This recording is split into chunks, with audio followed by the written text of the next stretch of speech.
And welcome to today's video where I will be talking about methods to better your stakeholder management. In this video, I will be covering very basic the definition, some of the importance of stakeholder management, and how do you identify your stakeholders, understanding your stakeholder needs, how do you communicate effectively, how do you engage with your stakeholders, and then how you manage conflict. Also monitoring some training areas and empowerment and using technology to your advantage to manage your stakeholders.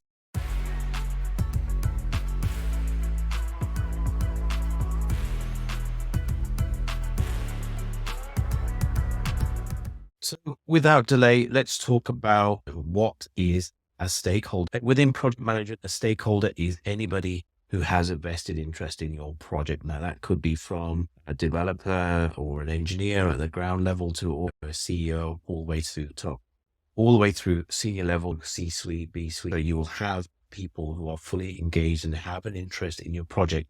And those are what you class as your stakeholders that support your project or will have some influence in you, helping you to deliver or make decisions that you need as part of your project.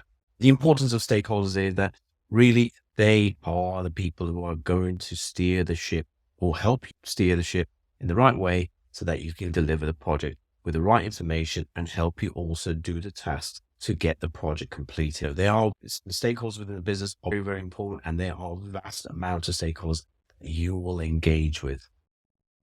So firstly, how do you identify your stakeholders? Ultimately, there are multiple methods that you could do with identifying stakeholders, but a couple of things I would do.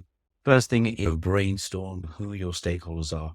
Make a comprehensive list of all the individuals or groups or teams that are going to help you. So I would start from top level to senior management. Who are your financial stakeholders? Who are the people that are going to actually make decisions? People who are actually going to do the work, who are going to support you, even mentors. Are your stakeholders? How are they going to support you to steer the project in the right direction is really key.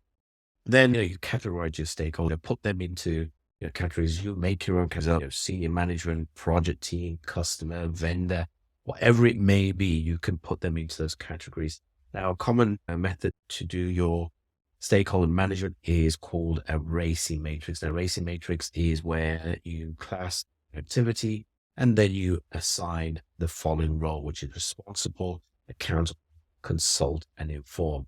Now, under RACI, you should really assign one role, but in reality, what you'll find is some people are responsible and accountable for doing the work, and you will also find that you need to consult and inform them at the same time. So there, as much as the traditionalists will say RACI means only one responsibility, in reality, the world is not that way. Next, understanding stakeholders' needs. Now, as a project manager, you really need to understand their needs. So once you've identified, you've got your list, you then, have to start doing. Traditionally, there's ways you could do this in stakeholder interviews or actually engage, just have a conversation. It doesn't have to be a formal interview. Understand what their role is, what they do, understand what information they want, what their concerns are, and what's they're interested in your project. That's really key. What interest do they have in your project and why? Sometimes, you have to distinguish the stakeholder actually needs to be informed and what stakeholder who doesn't need to be informed. That's really key. Then you need to, once you've got your list, analyze and categorize what are the needs. Break down stakeholders into input, identify common themes, group similar needs, so you understand those stakeholders. They've got common interest in phase one of the project. Need to make sure they're fully engaged. Start to build up a picture of where you need to engage. I would say another one is prioritize your key needs. Determine the most critical needs to address with your project goals. That way you will be able to make sure that once you determine what the goal is, you understand how you prioritize your stakeholders, on how you inform them and what level of information you provide. Now, you don't want to go to a senior level management with loads of detail.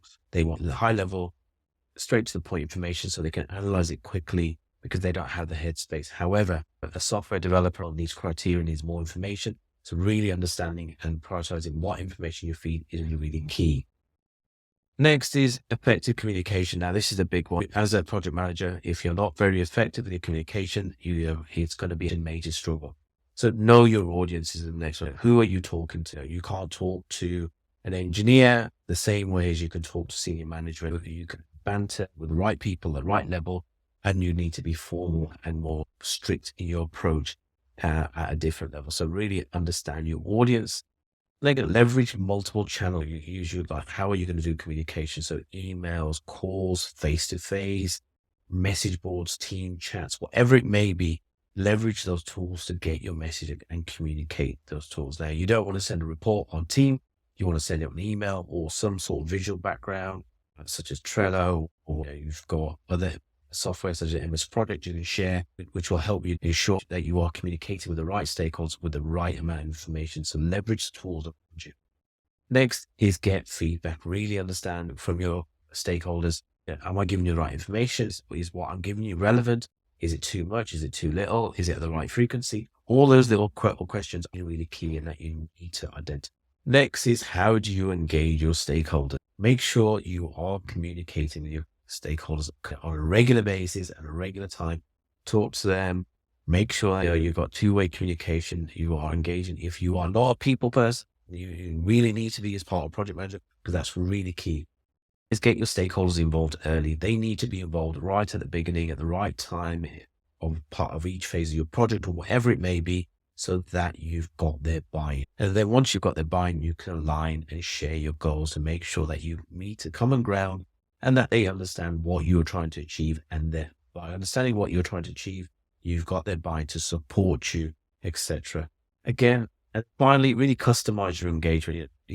Every person you will meet in project has a different method of their preferred engagement. Some like to be spoken to face to face. Some prefer emails. Some prefer Teams. Some prefer a mixture of everything. Some people like a lot of detail. So you need to make sure that you understand the preferred method and customize it to meet your situation, custom to your stakeholder, and to the stage of your project. Next is managing conflicts and interest. Now, when any project you will get, conflicting interests within projects. Your key stakeholders will have other priorities that need to take preference. And those are really important that you identify your key stakeholders early so that you can make sure that there are no conflicts of interest, for one thing. There are no other projects, or you are aware of other projects or other demands that will be pushed on them. So you understand how much effort and time they can commit to your project. All those things you won't get initially, but you will build a better rapport over time. Understanding their different viewpoints, communication transparently, identify mutual interests, all play a key element in determining how your stakeholder will help you manage your conflicts within your project, as well as any conflict of interest on resource or other pools within business. Be open with your communication. I've always found that state as it is, be honest, and be forthcoming with information. If you've made a mistake, be honest, say it. However, have a plan. Don't be unprepared, but be open and honest, because your reputation as a project manager is based on this. And finally, find common ground. It doesn't have to be project related. You have to be personal. Can it be something that you've got outside of work? If you find some commonalities, you will find that you will engage better. You'll find that you'll be able to tackle problems better. And when you hit those roadblocks, you'll be able to move forward. Next one is really monitoring your stakeholder engagement. Now, a lot of people don't do this as PMs because you're rushing around trying to get things done. But really, you need to track your engagement. How often are you tracking? Who are you tracking with? What information have they given you? You've got to document your raid logs or your sprint reports, whatever it may be. You've got to have some sort of tracking mechanism. You also need to monitor to help you adjust your communication strategies, because as you develop your project, things change. You will have to make sure you reevaluate how you communicate and also how you re-engage with stakeholders. That is something you need to change. Your situation, the business changes. You will have twists and turns within your project, or your business will change, which then changes everything. And finally is reward and recognition. Now, as a project manager, you must recognize people who have done good work for you, because one, it gets buy-in, and also it builds that good rapport. So I'm not asking you to buy gifts or anything. What I'm saying is basically praise them for good work, mentor them, support them, be there as a person that can help to move them forward and you will find that you are more engaged with the stakeholders and they have more buy-in towards your project. You have to be the salesperson is one way of putting it, but you also have to be the person that helps them steer and directs the team to the end goal. And then I think the transparency, I think a lot of project managers will hide in fear of telling what's going on. A successful project manager is very open and very clear about what they do. Transparency is very clear. You make sure you are open about how your processes work, what you're going to do, how you're going to engage. And make sure when you are engaging your stakeholders, you involve them early and often at the right time, and acknowledge your mistakes. I said this earlier, you're only human. You are going to make mistakes, and it's really important that you openly say, yes, I messed up. However, this is how I'm going to fix it. There will be situations where you're like, I've really messed up. I don't know how to fix it. Ask for help. There's nothing wrong with asking for help, because these are all learning opportunities for you to develop your skills more efficiently for future projects.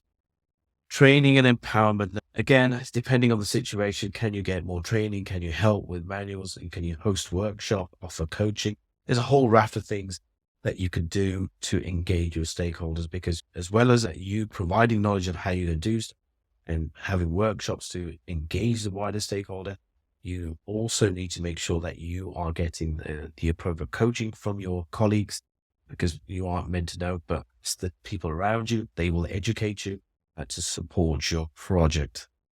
And finally, using technology to your advantage. Nowadays, we have so many tools at our disposal. Leveraging tools to help you, such as Trello, Asana, Jira, MS Project. We've got loads of stuff in Teams. The other thing is that automate repetitive tasks. Now we've got ChatGPT. There's things like Zypher, IFTT, which I'm not used, but I've heard it's got benefits. There's such as beautiful.ai, which helps you make presentations. So there's a whole raft of tools that could automate the mundane activities. Use those tools to the best. And then finally, enable quick communications. You've got tools like Slack, Microsoft Teams, and Zoom. You've got a whole raft of software suites that can be used. Your organization might have a limitation of what you can use, but use them to your max ability to engage with your stake. Now, that concludes it for my video for today. I hope that was helpful. Thank you for listening. Please subscribe, and I hope to see you on the next video.